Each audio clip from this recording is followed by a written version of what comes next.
provide you with the lowest per GB rates, night or day.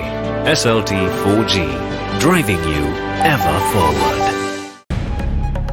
Making headlines at first at 9. Another crossover. 2 more added to the cabinet with a deputy and a state minister also taking oath. Partial but independent. UNP's Venerable Athuraliya Thera pledges support to the interim government while choosing to be independent in Parliament. Making a point. The mass rally dubbed Jana Mahimaya organised for tomorrow in support of the new government. A special traffic plan also in place. So a special traffic arrangement has been made in order to divert the motor vehicles tomorrow. Game of survival. Parliamentarian Namal Rajapaksa alleges that the Tamil National Alliance never had the interest of the Tamil community at heart. Beyond Machiavellian. Opposition leader of Bahrain imprisoned over spying for Qatar.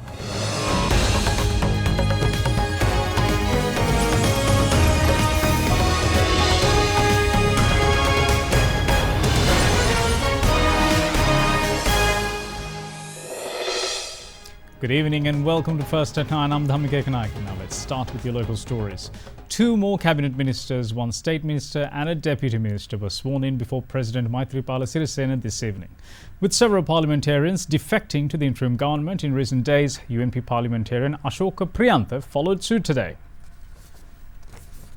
4 new cabinet, state and deputy ministers were sworn in before President Maithripala Sirisena at the Presidential Secretariat today. UPFA parliamentarian Dinesh Gunawardena was sworn in as the Minister of Megapolis and Western Development.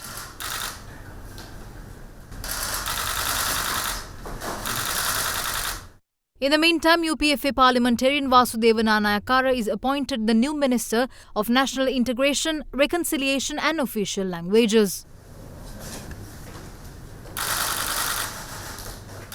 The new State Minister of Mass Media and Digital Infrastructure is UPFA parliamentarian Kehelia Rambukwella. UNP's parliamentarian selected from the national list R.D. Ashoka Priyantha took oath as the new Deputy Minister of Cultural and Internal Affairs and Vayamba Regional Development.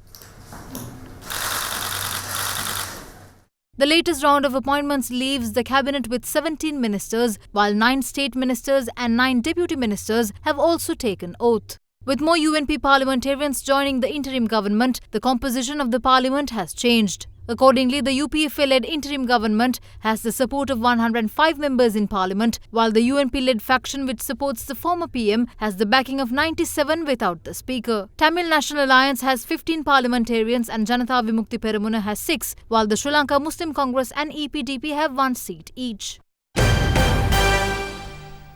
Prime Minister Mahinda Rajapaksa engaged in religious observances at the Jayasree Ma Bodhi in Anuradhapura this afternoon. Upon arriving in Anuradhapura, the Premier called on the chief incumbent of Atamasthana, Venerable Dr. Pallegama Sirinivasa Thera, and received blessings. The Prime Minister Rajapaksa also called on the chief incumbent of the Ruwanveli Mahachatyarama, Venerable Pallegama Hemaratana Thera. Now, other stories.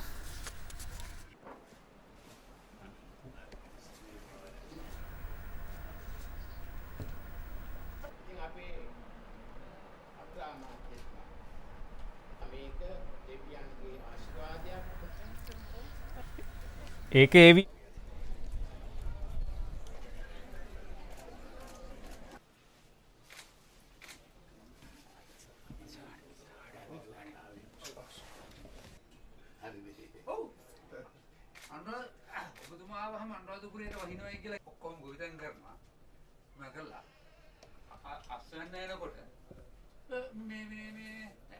Now, in the meantime, the public rally, dubbed the Jana Mahimaya, organised in support of the new interim government, is to commence at the parliamentary roundabout at noon tomorrow. A media briefing was held at the Prime Minister's office today to provide details and give awareness to the rally. හෙට පස්වරු 12ට All necessary preparations are in place for a massive protest that will start in Colombo at noon to support the new government. People from Point Pedro to Point Dondra are ready to participate in it. We would like to inform the public that there will be heavy traffic from noon to 6 in the evening due to this rally.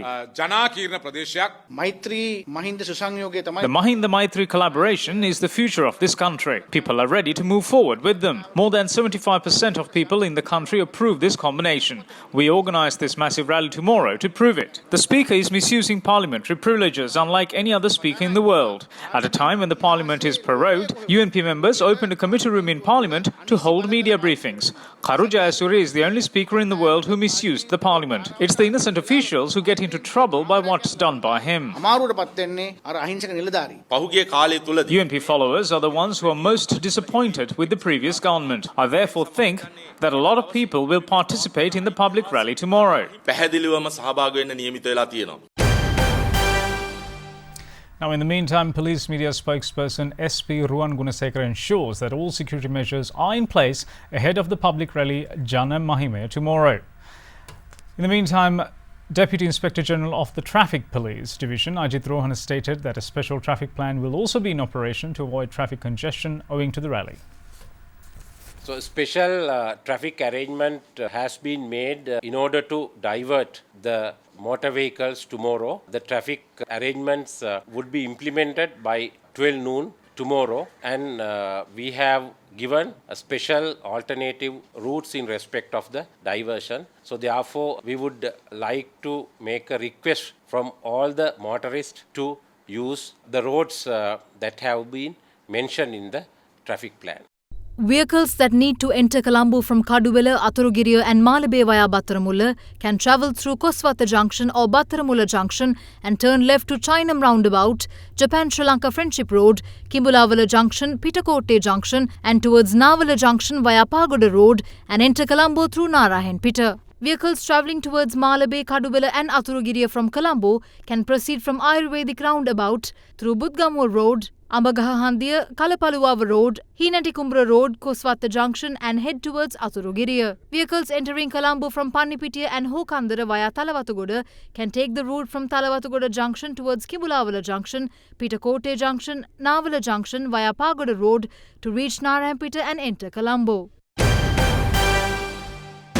This is breaking news on Other Derana 24/7. We have a breaking news for you now. President Maithripala Sirisena has issued a Gazette notification a short while ago saying that the Parliament will be convened on the 14th of November. Let me repeat that. President Maithripala Sirisena has issued a Gazette notification a short while ago saying that the Parliament will be convened on the 14th of November. Now, just for clarity, President Maithripala Sirisena says that Parliament will be convened on the 14th of November as he issued a Gazette notification a short while ago. Moving on to other stories and keeping with the theme of the new government, UPFA parliamentarian Namal Rajapaksa says that irrespective of the Tamil National Alliance's decision to support the United National Party, President Maithripala Sirisena and Prime Minister Mahinda Rajapaksa will continue to address the needs of the North and East, including rehabilitation of former LTT cadres. Taking to Twitter, the parliamentarian also accused the TNA of supporting UNP for their own survival, adding that the TNA was never concerned about the true needs of the Tamil community. He also moved to get the message across in the Tamil language as well.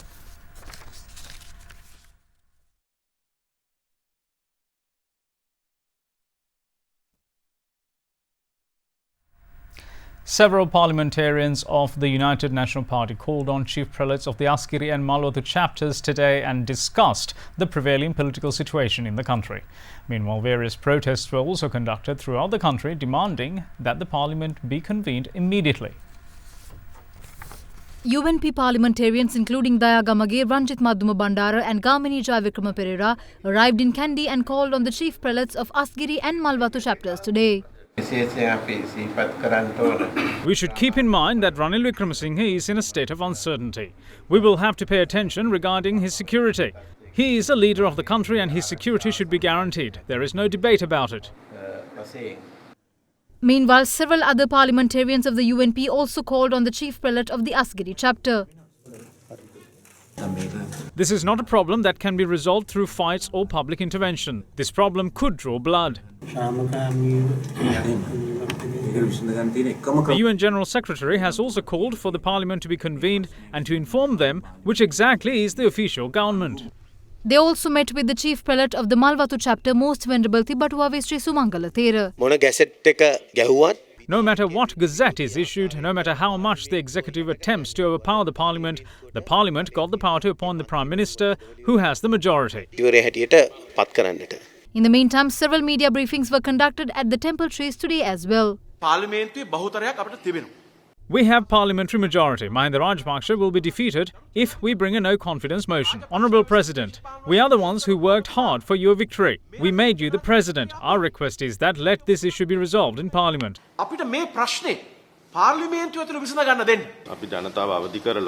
We will exert pressure on the President in this regard and we will never bow down.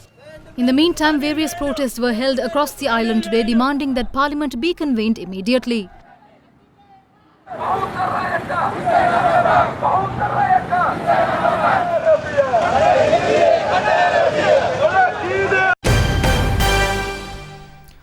Parliamentarian Venerable Athuraliye Ratanathera intends to continue his functions as an independent MP in Parliament, but insists that the Thera will support the President and the new government. Addressing a media briefing in Colombo, the Thera also said that the President and the new Prime Minister should take necessary measures to hold a general election very soon. We never agreed for a constitution which affects the country's sovereignty and Buddhism's due place.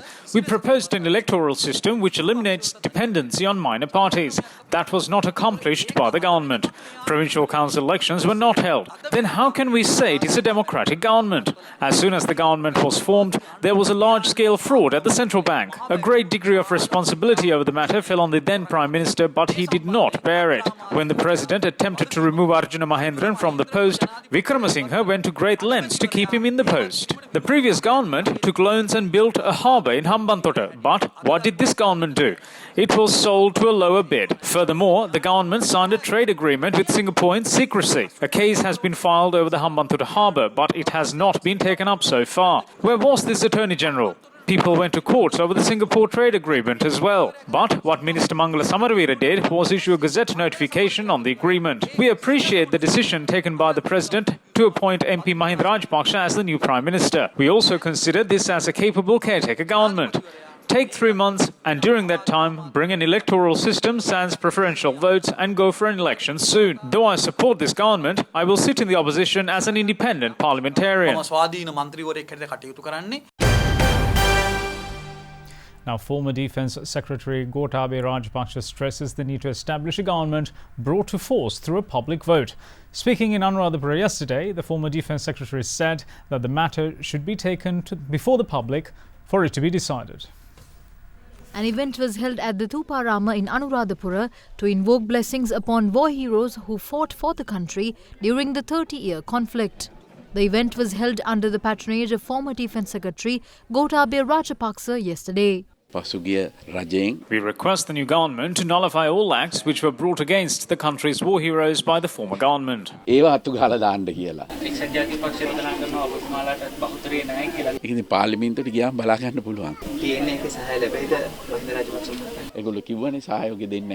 said they will not support. They were anyway against us in the past. But today the TNA is broken into pieces. So I hope that the TNA parliamentarians who love the country will support Mahinda Rajapaksa.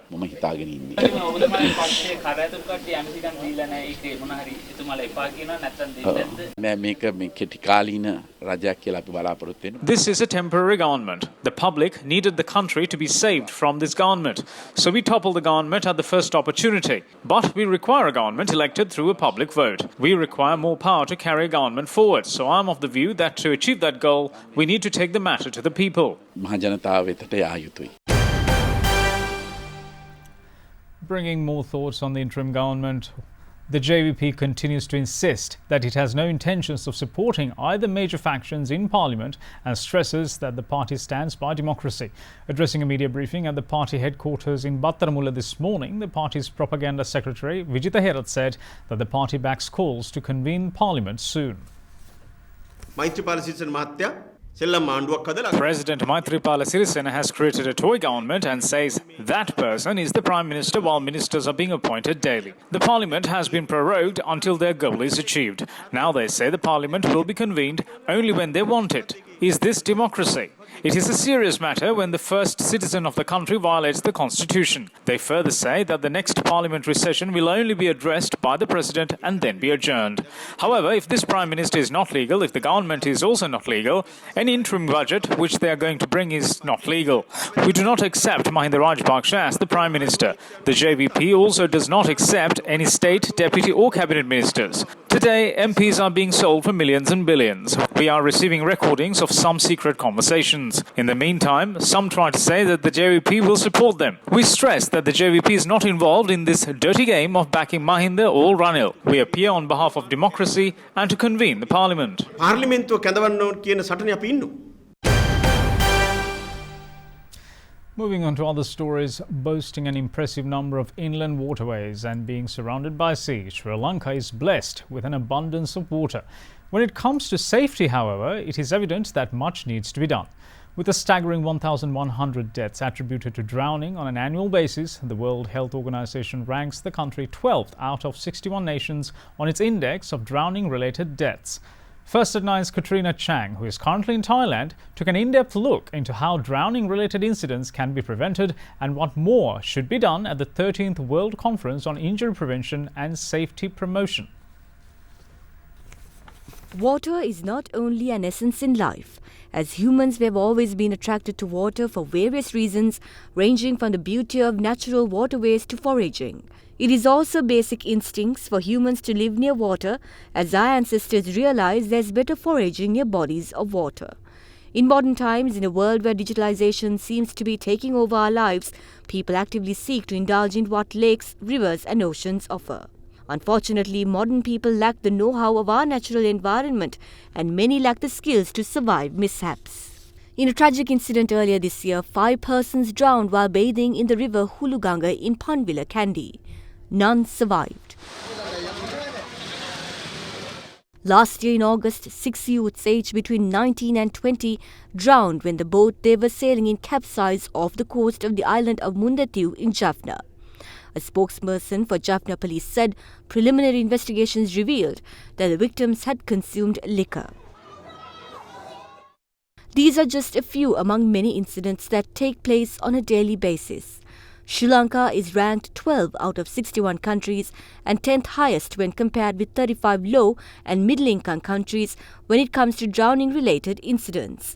Speaking to First at 9, immediate past president and advisor of Sri Lanka Life Saving, Sanath Wijayaratne highlighted that extreme weather patterns experienced since 2016 has led to the increase in drowning-related incidents and awareness is required to reduce the numbers. There are 3 main reasons that we have realized for us to have drowning deaths in Sri Lanka. Number 1 reason is lack of awareness that the public has. Number 2 is consumption of alcohol. And number 3 would be not using the recommended safety equipment when they get into water. Now, if you go by the numbers that were reported in 2016 till 30th of June this year, we have seen a downward trend with regard to drowning deaths. In 2016, we had 760 drowning deaths. In 2017, we had 678 drowning deaths.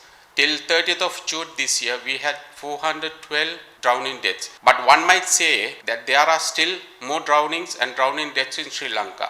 The only reason that we have realized is starting from 2016 till this year, we have had unexpected flood situations in Sri Lanka. In June 2016, in June 2017 and even in this year. Due to that reason, Sri Lanka has reported drownings and drowning deaths. So for us to address that issue, we have started setting up signages and signboards that will be according to the ISO standards.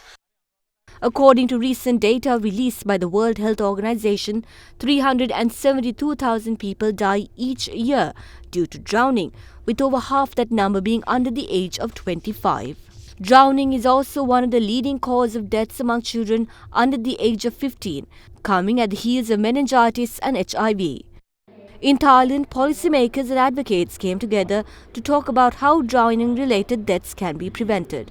A field trip by merit maker Thai National Drowning Prevention Strategy was held in line with the 13th World Conference on Injury Prevention and Safety Promotion in Surat Thani province in Thailand to raise awareness on the issue. The event was organized by the World Health Organization together with the government of Thailand. Drowning is the third leading cause of unintentional injury worldwide, and I'm here in Thailand where it is said that drowning is one of the leading cause of death below the age of 15 years old. Therefore, the community has come together to help solve or prevent drowning related incidents here in Thailand. So the question is, policymakers here who have gathered for the Safety Day 2018, which is being held here, have decided to come and talk about policies as well as structural reforms needed in order to address this epidemic that is slowly needs to be addressed. First at 9 was given the opportunity to speak to experts in exploring strategies to be implemented in raising awareness. We try to educate them or advocate them. Is working with us. We try to advocate and educate with the Ministry of Education, and after the awareness we come step by step. But the thing that I'm sure for one is you have to make the awareness for the people. If the people got their awareness, they want to know more how to prevent. When they want to know more, we educate them. Data is the first step in approaching any public health problem. You also need to understand who within society is being affected. So in the case of drowning, is it primarily children who are drowned? Sri Lankan Life Saving Association has undertaken to do a national report on drowning quite recently, and it highlighted some important big picture trends. Now I think a useful next step would be a more detailed and refined analysis using perhaps data from some other sectors, but it's a very good thing that the country as a whole has undertaken a national drowning report. A 53-year-old person was shot by an unidentified gang in the area of Kabiliapula along the Hakmanabeliatha road this evening. The victim has succumbed to his injuries after being admitted to the Gangodagama hospital. Police say the shooting occurred at around 4:30 p.m. and the deceased was identified as a member of the Hakmana Pradeshiya Sabha representing the Sri Lanka Podujana Peramuna. An individual succumbed to his injuries after falling off the Jaffna-bound express train in the area of Tandikulam of Vaunia last evening. The 28-year-old victim had been travelling on the footboard of the train when he fell off, and the body has been brought to the Vaunia hospital for necessary investigations. Meanwhile, a 19-year-old youth died after the motorcycle he was riding collided with a wall along the Vattegedara road in Maharagama early this morning. Police said that the rider had lost control of the speeding motorcycle. The pillion rider was rushed to the Colombo National Hospital. A severed head of an unidentified woman has been found near the Bolgoda Bridge. The office of the police media spokesperson said that the dismembered body part was found this morning near the Bolgoda Bridge along the Panadura Ratnapura road following a telephone call received through the police emergency hotline. The police suspect that the deceased might be a foreigner and her identity is yet to be ascertained. Bandaragama police are conducting further investigations. You are watching Sri Lanka's award-winning news channel, Derana 24/7.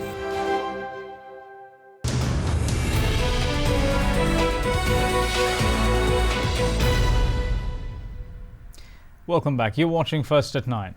Now, Sri Lanka's apparel exports have grown 9.2% to $451 million in September, with exports to America up 16.23% to $222 million. According to the experts,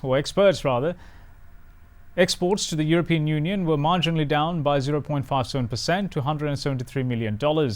In the meantime, the exports to other markets were up 16.67% to $56 million. Total exports to September were up 5.04% to $3,732 million, with exports to the US up 5.85% to $1,664 million. Total exports to the European Union were up 4.43% to $1,578 million.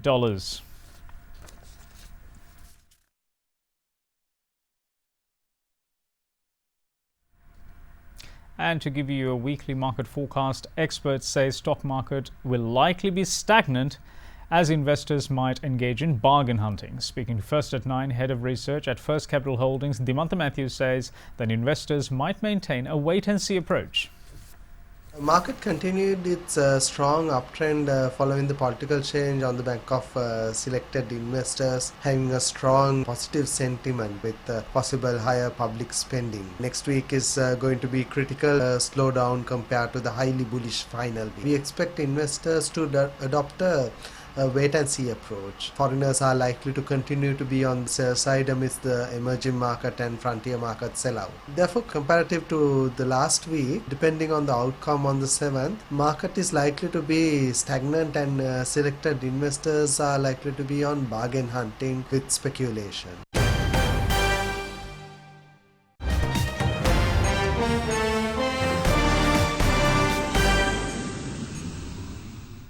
Time to look at news from around the world. The opposition leader of Bahrain, Sheikh Ali Salman that is, was handed a life sentence after the Court of Appeal found him guilty of spying for Qatar. The ruling comes just months after the Bahraini High Court of First Tier acquitted Salman of the charge of colluding with the rival state.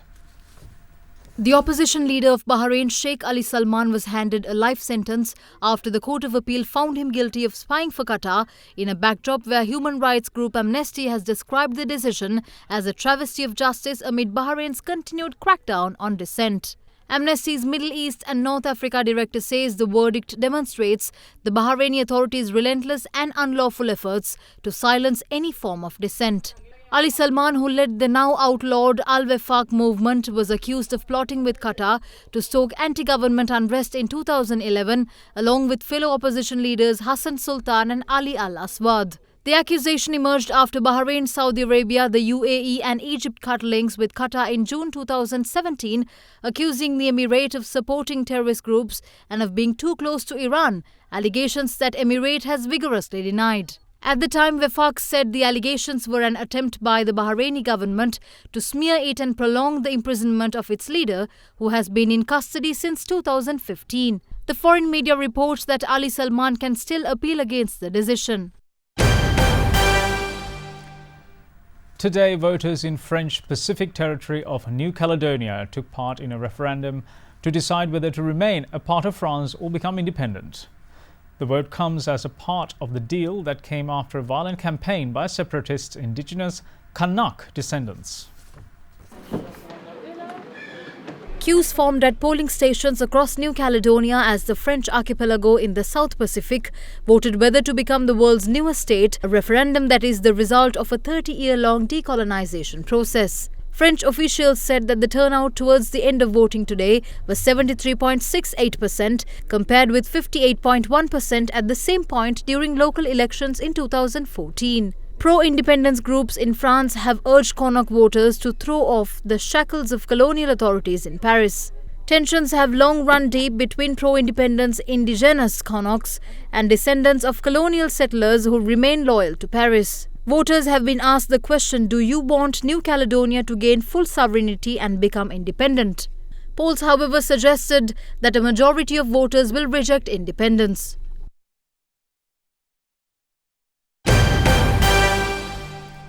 You are watching Sri Lanka's premier news channel, Derana 24/7. Now taking a look at your weather forecast for tomorrow, temperatures will vary between 20 and 28 degrees Celsius with the highest of 28 expected in Ampara. A low pressure zone will develop along the eastern coastal belt and will gradually spread throughout the island. Now, according to the Department of Meteorology, showery conditions will prevail in the island, particularly in the eastern, Uva and north central provinces from tomorrow due to a low pressure zone which is likely to develop over the central part of the southern Bay of Bengal in the next few days.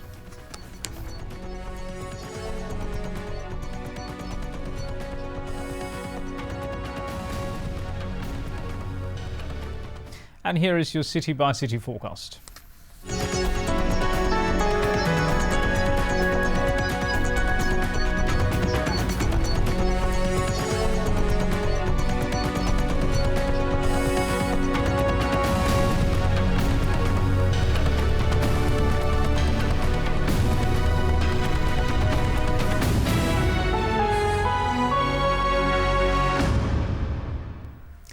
And that's it from all of us here at First at 9. And before we go, we'd like to take you to Taiwan, where town folk burnt a ceremonial wooden boat as part of a ritual to ward off diseases and bad luck. The head craftsman behind the project said that over 90 volunteers from the seaside township of Donggang took over 3 months to build the intricately decorated boat. Thanks for watching. Bye-bye.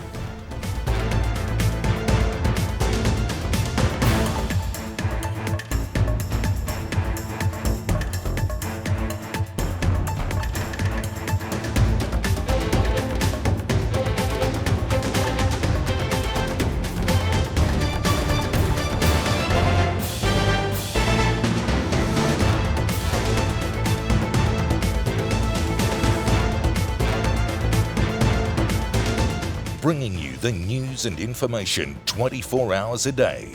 This is Sri Lanka's premier news channel, Other Derana 24/7.